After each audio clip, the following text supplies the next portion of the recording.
आधुनिक युद्ध के इतिहास में जितनी संख्या में मिखाइल टी कालिशनिकोव की प्रसिद्ध हमलावर राइफल AK-47 का उत्पादन हुआ है, कोई दूसरी पैदल सेना राइफल इस संख्या के आसपास भी नहीं पहुंचती है। अनुमान लगाया गया है कि AK फैमिली की लगभग 10 करोड़ राइफलें 1 दर्जन से भी ज्यादा देशों द्वारा बनाई जा चुकी हैं।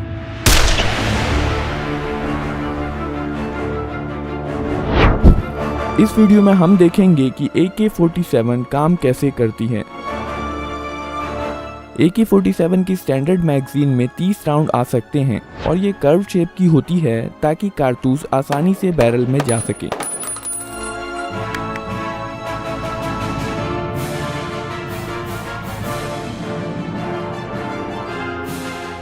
शूटर फ्रंट और रियर साइड की मदद से निशाना लगाता है। AK-47 और AKM की मैक्सिमम इफेक्टिव रेंज लगभग 400 मीटर की होती है। पहली बार फायर करने के लिए ऑपरेटर एक लोडेड मैगजीन को लगाता है, फिर चार्जिंग हैंडल को पीछे खींचकर छोड़ देता है और फिर ट्रिगर दबाता है। सेफ्टी लीवर की मदद से शूटर राइफल को अलग अलग मोड पर सेट कर सकता है। सबसे ऊपरी स्थिति में राइफल सेफ मोड पर है। इस मोड पर सेफ्टी लीवर राइफल को लोड होने से रोकती है। यहाँ पर AK-47 का ट्रिगर मैकेनिज्म दिखाया गया है। जब राइफल सेफ मोड पर है तो ट्रिगर ब्लॉक हो जाता है और इसलिए ट्रिगर को नहीं दबाया जा सकता है।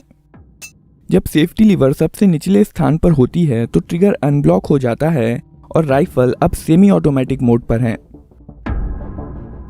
जब ट्रिगर दबाया जाता है तो हैमर मेन स्प्रिंग के दबाव में फायरिंग पिन पर चोट करता है। फायरिंग के बाद बोल्ट कैरियर पीछे आता है और हैमर को पीछे धकेल देता है। डिस्कनेक्टर हैमर को पकड़ लेता है। बोल्ट कैरियर रिकॉइल स्प्रिंग के कारण अपनी पहले वाली स्थिति में चला जाता है, जबकि हैमर डिस्कनेक्टर में फंसा रह जाता है।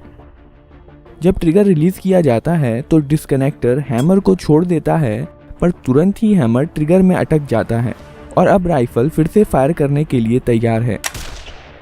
इस प्रकार सेमी ऑटोमेटिक मोड में एक बार ट्रिगर दबाने पर राइफल एक ही राउंड फायर करती है। दूसरा राउंड फायर करने के लिए ट्रिगर को रिलीज करना जरूरी होता है। फुल्ली ऑटोमेटिक मोड में सेफ्टी लीवर बीच की स्थिति में होती है और डिस्कनेक्टर को ब्लॉक करके रखती है। इस केस में फायरिंग के बाद जब बोल्ट कैरियर हैमर को पीछे धकेलता है, डिस्कनेक्टर हैमर को नहीं पकड़ पाता है। लेकिन अगर हैमर को किसी चीज से रोका नहीं गया तो यह बोल्ट कैरियर के साथ वापस चला जाएगा। इसे रोकने के लिए ऑटो सीयर का इस्तेमाल किया जाता है। बोल्ट कैरियर के वापस लौटते समय ऑटो सीयर हैमर को रोक कर रखता है। वहीं बोल्ट कैरियर वापस लौटने के दौरान ऑटो सीयर को हैमर से डिसएंगेज कर देता है और इसलिए हैमर ऑटोमेटिकली फायरिंग पिन पर चोट कर देता है। यही कारण है कि फुल्ली ऑटोमेटिक मोड पर राइफल तब तक फायर करती रहती है जब तक ट्रिगर को रिलीज नहीं कर दिया जाता या मैगजीन खत्म नहीं हो जाती। अब हम देखेंगे कि कारतूस को बैरल में कैसे लोड किया जाता है। जब बोल्ट कैरियर वापस आ रहा होता है, बोल्ट जो कि बोल्ट कैरियर में रखा होता है, मैगजीन में से एक कारतूस को बैरल में धकेल देता है।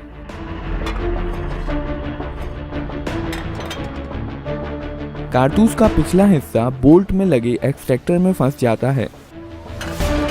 कारतूस लोड करने के बाद बोल्ट घूम जाता है ताकि इस पर बने लॉकिंग लग्स की मदद से इसे लॉक किया जा सके।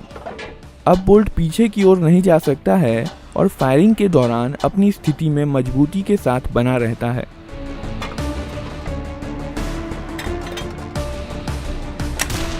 बोल्ट को बोल्ट कैरियर के अंदरूनी हिस्से में बने कैम गाइड के माध्यम से घुमाया जाता है।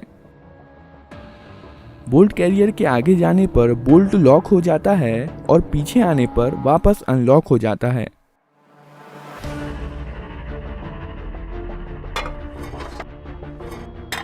अब बंदूक फायरिंग के लिए तैयार है। ट्रिगर दबाने पर हैमर फायरिंग पिन पर चोट करता है जो कि बोल्ट के अंदर रखी होती है। बदले में फायरिंग पिन कारतूस के प्राइमर पर चोट करती है। प्राइमर में इम्पैक्ट सेंसिटिव एक्सप्लोजिव होता है जो झटका लगने पर जल जाता है। इसके कारण कारतूस में रखे गन पाउडर में आग लग जाती है और बुलेट के पीछे की जगह बहुत सारी हाई प्रेशर गर्म गैसों से भर जाती है। क्योंकि इन गैसों के पास बाहर निकलने का कोई रास्ता नहीं है, यह बुलेट को पीछे से बहुत फोर्स के साथ धकेलती हैं, जिसके कारण बुलेट बहुत तेज गति के साथ बैरल से बाहर निकलती है।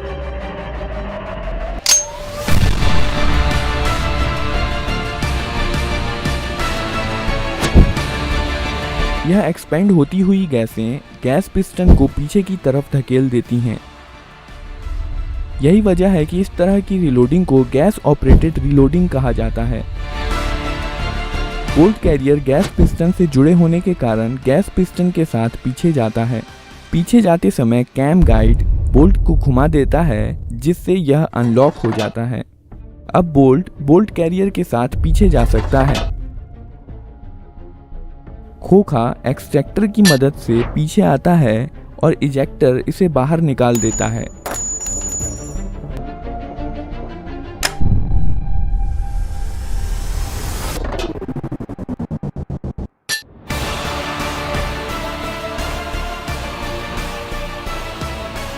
पीछे जाते समय बोल्ट कैरियर हैमर को पीछे धकेल देता है और वापस आते समय बैरल में अगला राउंड लोड कर देता है और इस प्रकार मोड के अनुसार राइफल अगला राउंड फायर करने के लिए तैयार है।